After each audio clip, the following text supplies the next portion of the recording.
സലീം കുമാർ നമ്മളെല്ലാം വിട്ടുപോയി. ഏത് സംഘർഷ നിർഭരമായ സാഹചര്യത്തിലും ഏത് മലയാളിയെയും അവൻ്റെ സാധാരണ നിലയിലേക്ക് മടങ്ങിയെത്തിക്കാൻ കഴിവുള്ള നർമ്മബോധത്തിനും ഉടമയായിരുന്നു സി സലീം കുമാർ. മലയാളിയെ സംബന്ധിച്ചിടത്തോളം അവൻ്റെ വീടുകളിൽ, ഗ്രഹസദസ്സുകളിൽ എപ്പോഴും അവരെ സന്തോഷം നിർഭരമാക്കുന്ന ഒരു മുഖമായിരുന്നു സലീം കുമാർ. എന്നാൽ താനൊരു ഹാസ്യ നടൻ മാത്രമല്ല, അതിനേക്കാൾ വലിയൊരു നടൻ കൂടിയാണ് എന്ന് അദ്ദേഹം ആദമിൻ്റെ മകൻ അബുവിലൂടെ തെളിയിച്ച് ദേശീയ അവാർഡ് നേടി നമ്മുടെ എല്ലാം അഭിമാനം ഉയർത്തിപ്പിടിച്ചു. മലയാളിക്ക് ഒരിക്കലും മറക്കാൻ കഴിയാത്ത മുഖവും ഭാവവുമാണ്.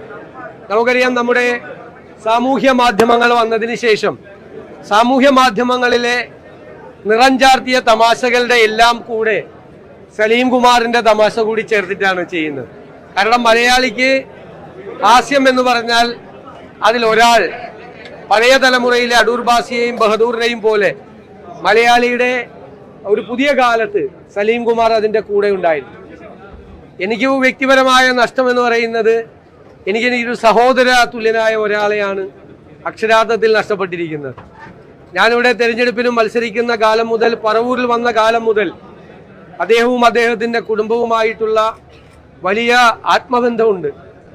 ഞാൻ തെരഞ്ഞെടുപ്പിൽ മത്സരിക്കുമ്പോഴെല്ലാം ഷൂട്ടിംഗ് വരെ ക്യാൻസൽ ചെയ്ത് ഞാൻ നോമിനേഷൻ കൊടുക്കുന്ന അന്ന് മുതൽ എല്ലാ ദിവസവും തെരഞ്ഞെടുപ്പ് ഞാൻ ജയിച്ചെന്ന് പ്രഖ്യാപിക്കുന്നത് വരെ അദ്ദേഹം കൂടെ ഉണ്ടാവും.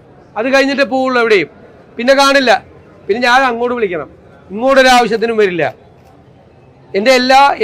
ഞാൻ മത്സരിച്ച എല്ലാ തെരഞ്ഞെടുപ്പുകളിലും എൻ്റെ ഓഫീസ്, തെരഞ്ഞെടുപ്പ് കമ്മിറ്റി ഓഫീസ് ഉദ്ഘാടനം ചെയ്തിട്ടുള്ളത് ശ്രീ സലീം കുമാർ. അവസാനമാകുമ്പോൾ പറയും എൻ്റെ അവകാശമാണെന്ന് പറയും. ഞാൻ പറയും ഞാൻ വേറെ ആരെയും വിളിക്കില്ല, സലീമിനെ മാത്രമേ വിളിക്കുള്ളൂ എന്ന് പറയും.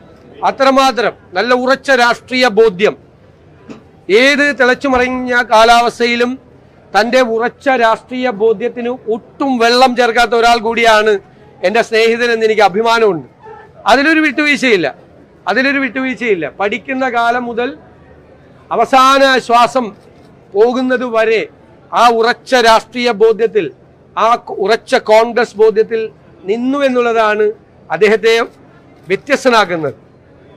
ഏറ്റവും അവസാനം പങ്കെടുത്ത പരിപാടി ഞാൻ മുഖ്യമന്ത്രിയായി സത്യപ്രതിജ്ഞ ചെയ്തതിന് ശേഷം പറവൂരിലെ പൗരാവലി എനിക്ക് നൽകിയ സ്വീകരണത്തിനാണ്.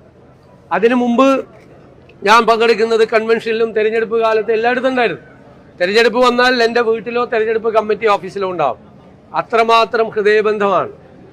ഇത്ര പെട്ടെന്ന് ഇങ്ങനെ ഒരു വിടപറയൽ ഉണ്ടാകുമെന്ന് കരുതിയില്ല. ഇന്നലെ രാത്രിയാണ് വീണ്ടും അദ്ദേഹത്തിന് കടുത്തൊരു ഹൃദയാഘാതം ഉണ്ടായി, ആ വേർപാടുണ്ടായത്.